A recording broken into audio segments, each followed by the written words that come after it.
What's up, and welcome to the Music Hustler Podcast, the show with real-world advice to bring your band to the next level. My name is Kenny, and I'll be your host.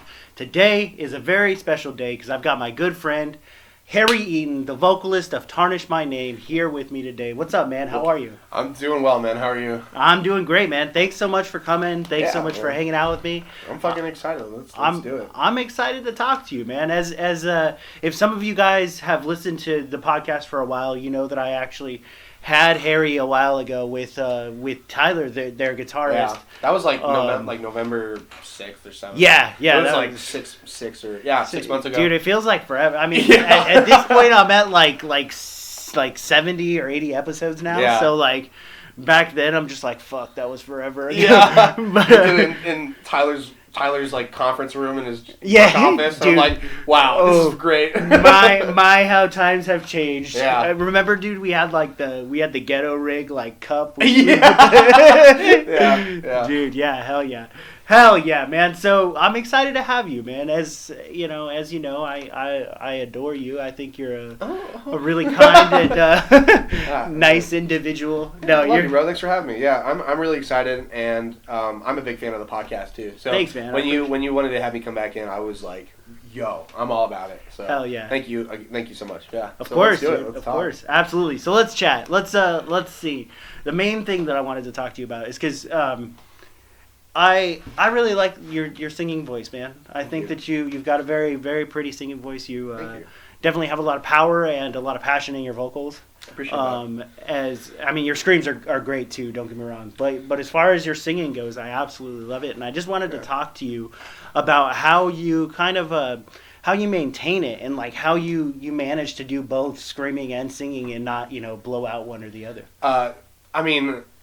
So it definitely comes with like trials and just you really have to know your voice and you really have to learn the ins and outs of kind of how your voice like reacts to the things that you're doing to it.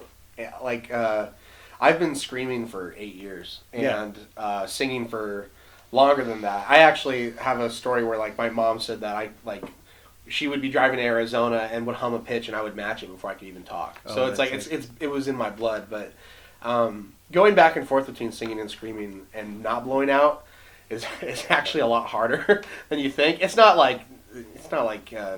really hard, but to be consistent, and especially when you're on stage and the adrenaline's pumping, it's really hard to be conscious about what you're doing. So I feel that's my biggest thing is I get so in the moment and like basically black out, and I'm like, oh man, I'm gonna blow my voice out before we even get to In Another Life. Yeah. So I feel that. So it's definitely speaking of being in the moment and just kind of like zoning when you're on stage. That's something that Brandon Kellum and I were talking about.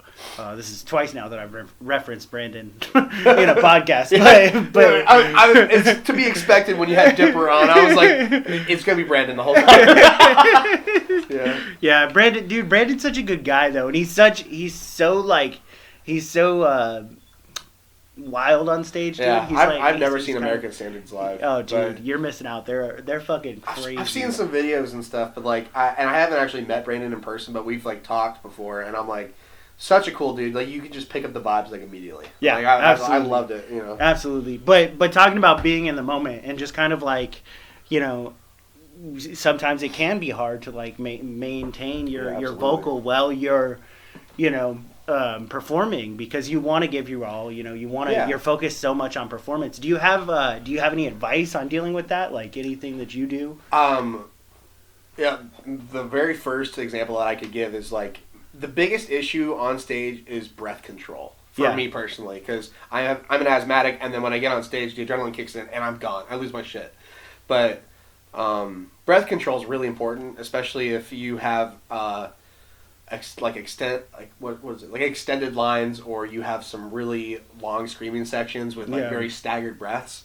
It's I headbang less now than I used to because when you're headbanging, you're either holding your breath or you're really not breathing in much at all. So by the time you're done headbanging, and or at least for me, when I'm done headbanging and then go into like the first verse of a song, chances are my sails are flustered, Yeah, I don't have any wind or any gas in the tank, So speaking of like headbanging and stuff like that, do you do you find what do you find more important when you're on stage? Is it more important to you to put on like the absolute best performance that you possibly can put on, or is it more important to like play your songs really 100% proficient at all times? I think you can do both. Okay. Like in the very beginning, because this is the first band I've ever performed with as a vocalist, and in the very beginning for me it was like I want to be as good as I can, even if even if the energy is inconsistent on stage, even if I'm pretty stationary during the choruses and verses, but I'm like all over the place for the rest of the song,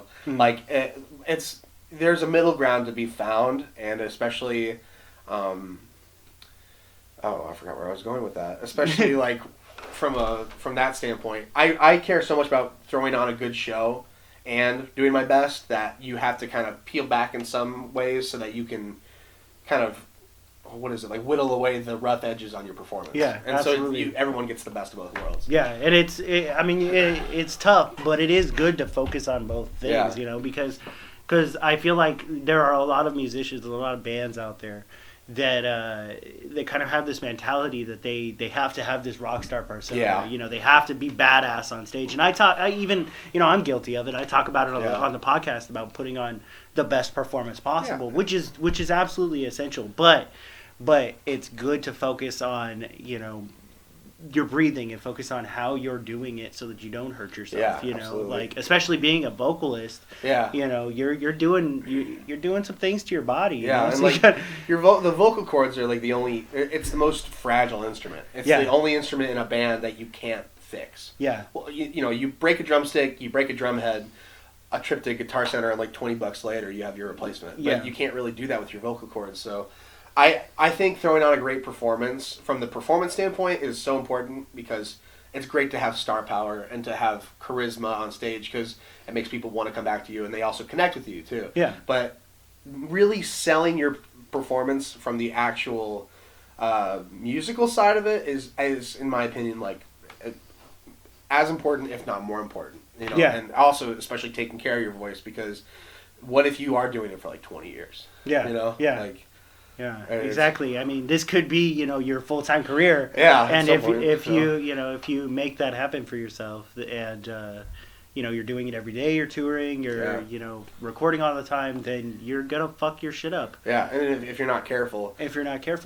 Speaking of, taking care of your voice and all that, do you have anything that you do that you'd recommend? I just like what I said in the beginning, just listening to your voice. Because your voice learns the style that you're performing.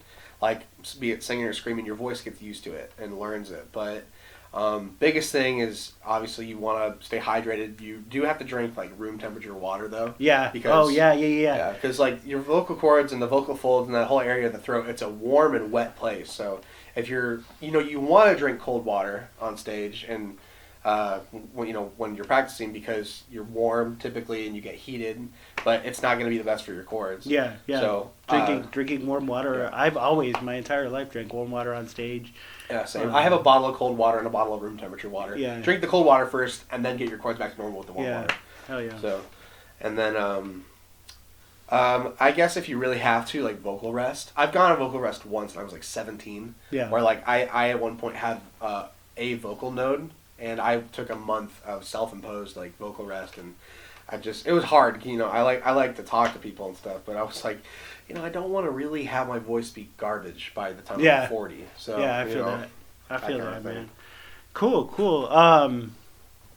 So let's talk about lockdown. What? Oh God. Yeah. That's a transition. Yeah, that was a hell of a transition. I'm just like, fuck it. We're going to lockdown. Yeah. But no, let's talk about what you as a musician are doing right now during this weird time in the world. Yeah. To like be a step above the rest. What are you doing? So, just like for me personally, or like with the band? Well, let's talk about you, and then we'll dive into the band. Okay. So like personally, I practice every single day. I drive for work, so I'm always singing, and I'm always in the vocal world. It's also called riffing, where you riff over songs. Yeah. And you hear that a lot with like R&B artists and a lot of pop artists, and I like to do that because it's just exercising. Yeah, absolutely. That's good. That's good. Exercising. exercise your instrument, whatever you're doing. Yeah, if you play guitar, if you're a singer, exercise it, man. It's like Practice it. Like always make, because it's one of those things where if you let it go, then it gets worse. It's like if you learn how to sweep pick playing guitar, and then you learn how to do it for a few days, and then you stop for a month, it's not going to be the same way when you come back. Absolutely. And it's the same way with vocals and all kinds of vocals. So, like, you could sing 4.5, 5, maybe 5.5 octaves, and then if you start to learn how to scream and stuff, and then you take the necessary breaks you need from screaming to come back to singing, your voice isn't going to be the same. Yeah. It's just you're not going to have the same agility and the same range. Well, you will have the same range, but not ease of access to that range because you're not as warmed up to it, and you've taken a break. So you need to practice everything at the same time. Yeah. So, yeah. I feel that, man. Cool, man. So yeah, that's what I've been doing. Just singing a lot, man. Just singing all the time. I like that, man. No, I'm the same way. Whenever I'll just, I don't drive for my job. I do this for my job. Yeah. But Amen, brother. That's what's up. But I'm constantly, just singing and working on my lyrics and writing things down. Because I talk about it all the time. Yeah, I'm a lyricist, yeah, dude. I like writing lyrics and shit. Talking about lyrics, what do you do how do you write your lyrics? I write my lyrics it's mostly, well, let me try that thought again. Mostly always personal. It's usually pretty raw. I mean, we have an EP coming out pretty soon, or we just recorded it, and for the very first time I wrote socio-politically. Oh, nice. And I'd never done that before, and I was like, it just felt like the song required that. Yeah. And I was like, I've got some opinions that I've never really voiced before. Yeah, I feel that. And it's not going to, I don't want people to be like, who the fuck is this? But I definitely was like, I've never done that before. And I think even as a lyricist, it's cool to step out into new directions and stuff. Yeah, so, absolutely. Yeah. So do you have it? Do I have what? The song? No. Yeah. We're still getting it mixed and mastered and stuff. We just, yeah. Oh, damn. Yeah. Well, I wish. Yeah. I was gonna say let's hear some. Yeah. But I wish. No, it's it'll be worth it though. Yeah. Absolutely. And I was there for part of that process, and dude, I'm telling you, ooh, these songs sound sick. Yeah, but we're just it's gonna be worth the wait for sure. Yeah, absolutely. That's cool, man. So what? Aside from the EP, what is your band up to? Right now, I mean, to be honest, we've kind of been stagnant, but I've kind of stepped up as the brand rep. I feel that. So making sure that we're setting goals for ourselves and making sure that we don't stop. And this is one thing that podcasts has really helped me with is understanding how to find your demographic and how to get the end user response from what Adam said. Yeah. And so on June 1st, we're launching a month-long ad campaign on Facebook, and just so that we can see who our demographic is. But it's not like 7 days for one part of for one region, 7 days for another. It's 5 days in the north in the PNW, 5 days in California, 5 days in Tucson, 5 days in Austin, and 5 days in either Salt Lake City or Las Vegas, just so we can see what age groups and what the gender and the general kind of response is. And so we're going to try to direct traffic to our Facebook page and to to Instagram too, but then we're going to go back through and do a second pass later on to direct people to Spotify. Yeah. So we're jumping on the not the bandwagon, but jumping on to really discovering who listens to us. Yeah. I feel that. I'm really excited for that. That's good, man. Fun. And I mean, like you said, we're always talking about finding who listens to you, finding who your audience is, your demographic. And especially now more than ever, it's you don't have to rely on word of mouth. You don't have to rely on being a local band to get anywhere. Yeah. And you can buy ads. Yeah. You push some money into Facebook and you have an ad. Do it with Instagram. Apparently you can do it with Spotify. You can do it with Spotify. You can do it with fucking TikTok. You can do it with... You can do it with TikTok? Yeah, bro. I had no idea. Hella cheap on TikTok right now, too. Oh, God. I didn't know. I don't use TikTok, so I have no idea. Yeah, no. TikTok. TikTok. You should, dude. You should. I just downloaded it the other day because my girlfriend's on TikTok, and I'm like... why not? Just to be fun. And I'm like, I don't understand how this works. I miss Vine. I miss Vine. I miss Vine too much. Everyone's on TikTok though, and I'm telling you, dude, it's the next Instagram. Yeah. But we'll see. We'll see what happens there. See, but yeah, no, definitely paid ads are are huge, man, and they play such a role in like bands' development nowadays. Yeah, and and there's even like it's a thing where you can actually pay certain curators to put your songs on their playlists. Oh, really? I didn't know that. On Spotify. I just recently found out about this, so I'm not exactly sure how to do it or whether or not it's actually It's accurate. like bribing. It sounds but like, but it sounds like something that I think is actually possible. Yeah. I think it's interesting and also maybe a little bittersweet that we don't rely on organic reach as much anymore. You know, well, I think the end goal is to make it so that you don't have to pay for ads to get that reach. Well, but that is so far down the road that it's to an extent. But like, think about it like this. So I think about anytime I think of a band, I think of it as a business. Yeah, like, it is a business, and any type of business ever has a marketing budget, you know, so they've always had to pay for, you know, ads. Even fucking companies like Walmart or Target, you know, like, that are huge, still pay for ads. Yeah, because it's about maintaining relevance. It's about maintaining, and like it does suck, of course, that organic reach is not going to be what it is, you know, 10 years ago. But at the same time, if you were on TikTok, your organic reach is fucking amazing on TikTok right now. It's true. It's all about finding where to go for your reach, you know, and finding where your audience is the biggest thing. Yeah, so that's why we're doing that on Facebook more than anything else, because it's like with Facebook, and they have the statistics for your demographics too. I mean, to a lesser extent, Instagram does as well, but like Facebook is a great marketing tool. Yeah, it's absolutely fantastic, you know. And ads manager and all that. Yeah, I love that. You know. Yeah, and that's something you can download on your phone. You can literally just go to ads manager. Oh, really? In the App Store or the Play Store. Oh, nice. Excuse me, and download the ads manager and just log into your account, and it has all of your pages there. I do it all the time. I didn't even know that. Wow, that's awesome. Put all kinds of cool shit there. That's bitching. Yeah. That's bitching. Yeah. But anyway, shit, I feel like I totally went on a tangent. No, you're good. It was informative. Informative as fuck. Yeah. But what's so what's up, man? What's going on? So what are you up to today, right now, after this podcast? Well, I'm gonna go home and probably fall asleep for the rest of the day. No, no. I'm kidding. Whoa. No, I just got I gotta go pack up my drums because my drums are at my mom's house and she's moving and stuff. So I gotta find a place to put those. But I like on the way up there, I'm gonna sing the whole time and like it's almost obnoxious how much I practice. I haven't been practicing singing as much. I mean, sorry, screaming as much. So my screams have kind of fallen to the wayside. But I'm like.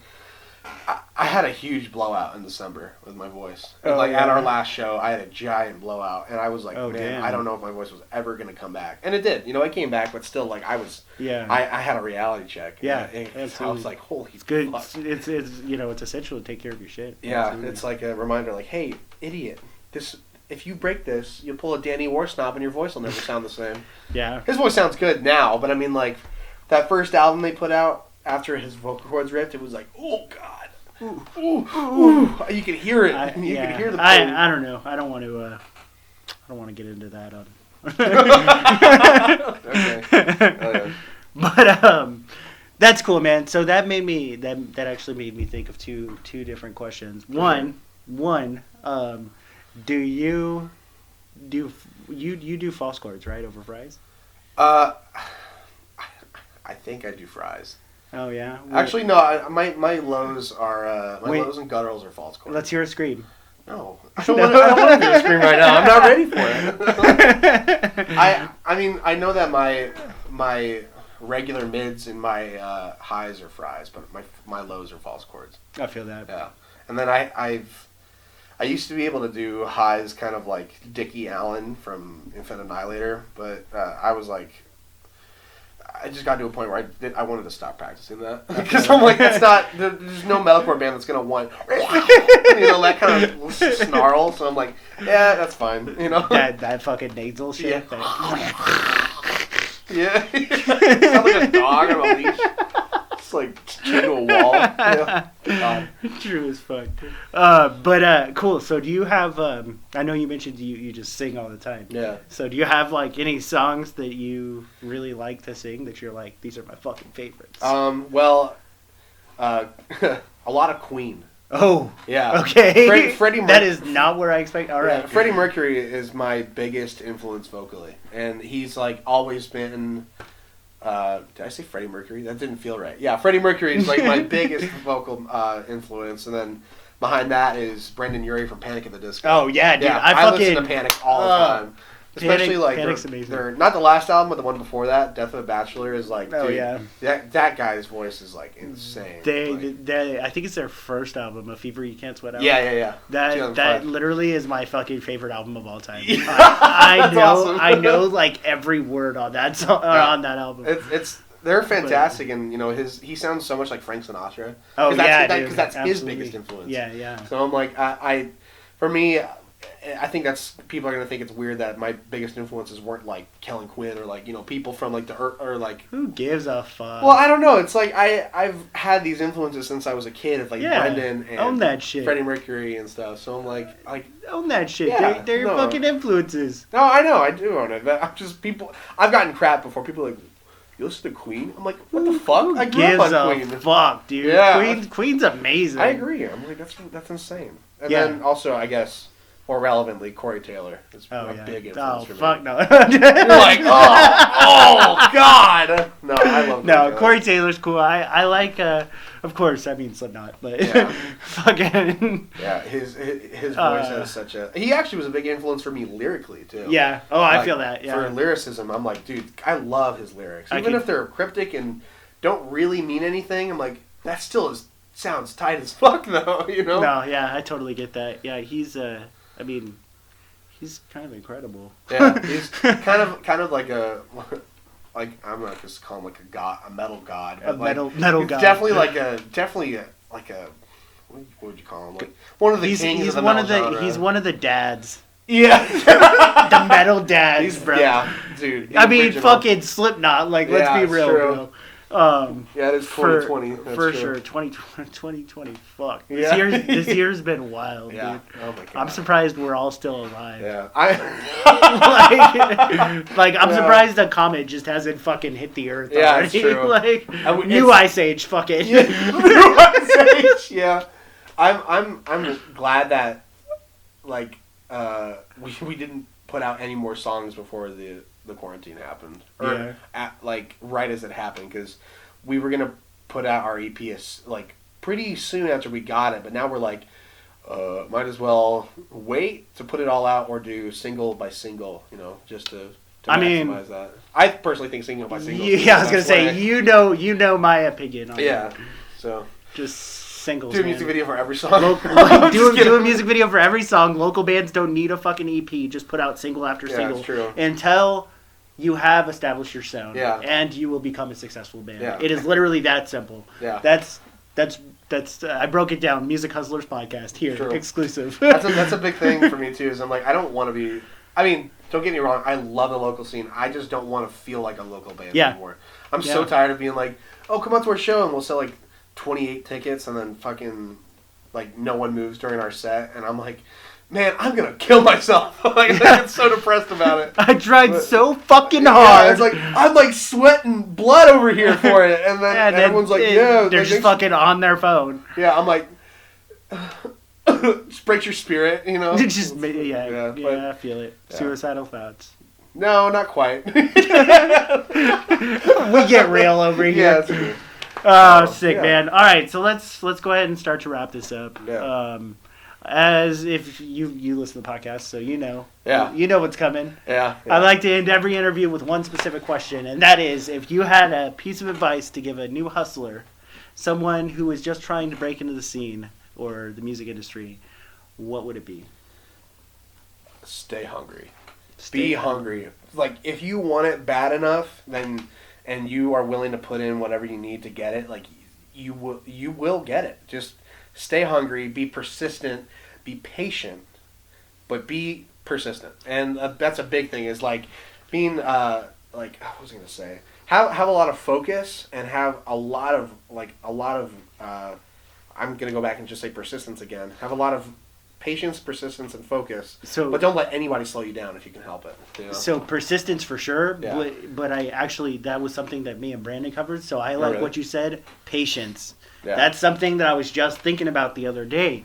Like, you have to be so patient. You have to be patient, dude. Yeah. Like when I all right. So I've been doing this podcast since fucking July of last year, right? Yeah. So it's almost a year now. Mm-hmm. And in that time frame, you've seen how much it's grown. Like now I'm doing video, I got the fucking studio and shit. Like, absolutely. It's definitely grown, but it's like it took a long time to get there. Yeah, and you have to be patient. You have to be patient with your process. That's you true. have to, accept the fact that it's not going to happen overnight. It's going to take you a long time. It's going to take a lot of fucking work. Yeah, and that goes hand in hand with pardon me. That goes hand in hand with oh shoot, I just had it. Patience goes hand in hand with what is it? Persistence. No, I'm sorry. Shoot, I can't remember what I was saying. It's all good. So patience goes hand in hand with with setting realistic expectations. Yes, sorry. that's what I was trying to say. Patience goes hand in hand with setting your goals realistically, because if you're just like starting out and you're like, all right, we're a band. We've been a band for 3 weeks. We want to make it. We want to get big. We want to get signed to a record label and play Slipknot's summer tour every summer. It's like, okay, first off, shut up. That probably won't happen. But you can dream, and you should not be ashamed of your dreams. But you should maybe just be a little bit more realistic about it. You know? Okay, so as far as like, let's be real about realism right now. Yeah. Fuck, I can't talk. English is so hard, bro. English is hard. Let's be real about realistic goals, though. So realistic goals are good because it is good, to set expectations. You can't necessarily come out the gate and be like, yeah, I'm gonna get a fucking 100,000 subscribers on YouTube in like 10 minutes. True. Like it's good to have those dreams, though. But here's the thing: like, it is great to have those dreams, and then realistically break down how the fuck you're gonna get there. Yeah. Like for example, I had a dream to fucking set this studio up. Yeah. Now, it took me a while. That's true. But realistically, just fucking worked day in and day out until I got there. And it's the same thing with like our band too, with Tarnish My Name. Yeah. I'm like, I got this dream. I'm like, I don't care if we don't tour a whole lot. Like, I just want to connect with our audience. Absolutely. And the most meaningful way, and put out music that's really personal, maybe even a little socio-political, and like, and so that just connects with the audience. I don't care if we don't tour the world. I don't care if we don't get to Europe or whatever. It's like, I just want people to enjoy us. I just want to create a culture of acceptance and stuff. And I think that's a realistic goal, because that's fairly easy to get with the reach and the interaction. You want to get that music out there, spread your message. Absolutely. Yeah. Cool, man. So let's end on that. Yeah. Where can they find you? Where can they find the band? So I'm on Facebook and Instagram mainly. So on Facebook, it's just Harry Eaton. It's my name. And on the Instagram, it's at Harry Eaton Music. No punctuation or it's not case sensitive. So yeah, just straight. And then for Tarnish My Name, it's at Tarnish My Name on Instagram. And you can just look us up on Facebook, Tarnish My Name. We have a new single out right now called In Another Life. Put that out in February, and we've got an EP on the way, and we're making some moves with auditioning some new drummers and stuff. You mentioned In Another Life. It totally reminded me. I wanted to ask you about it. Yeah, go for it, real quick. I just wanted to see like what your inspiration was. Oh man. I don't know if that's a quick question. That's not a quick question. Am I gonna have to have you back? It's up to you. I mean, I can answer the question here real quick. Or you know what? I got a better idea. I'll have you come back. Okay. I got a better idea. Okay, cool. We're gonna. I'm working on something. We're gonna do something. I don't know what's going on. No. All right. So Harry, again, man, thank you so much for being here. It's been real. Thanks for having me. And, I appreciate you. What are your social medias? What are your social medias? You always say it. What are they? I know how to plug. I have my I have my routine, bro. You can't just throw a I'm just wrench trying in to- I'm it trying to and help be like, you. "What are yours? What are yours? What are those?" Shit. Oh man, that's all, dude. My audio is peaking like a Yeah, motherfucker. you should. I wish y'all could see these waveforms. They're Dude, awful yeah. from all the laughter. Yeah. Yeah, Too much laughter. too much laughter. All right. But all right, hustlers, thanks so much for hanging out with me and Harry Eaton as we talked about singing and being realistic and just kind of hung out. patience and just kind of hung out, dude. Like this was fun. I'm excited that you came out. I'm excited that thanks for having me, we bro. got to chat. Yeah. Hustlers, if you want to check me out, you can follow me on Instagram at @TheKennyFerris. You can also follow the Music Hustlers podcast, both on Instagram and Facebook at Music Hustlers Podcast. If you're watching this on YouTube, please like and subscribe. It really, really helps me out. I appreciate it. Thanks so much. We're out of here. Peace!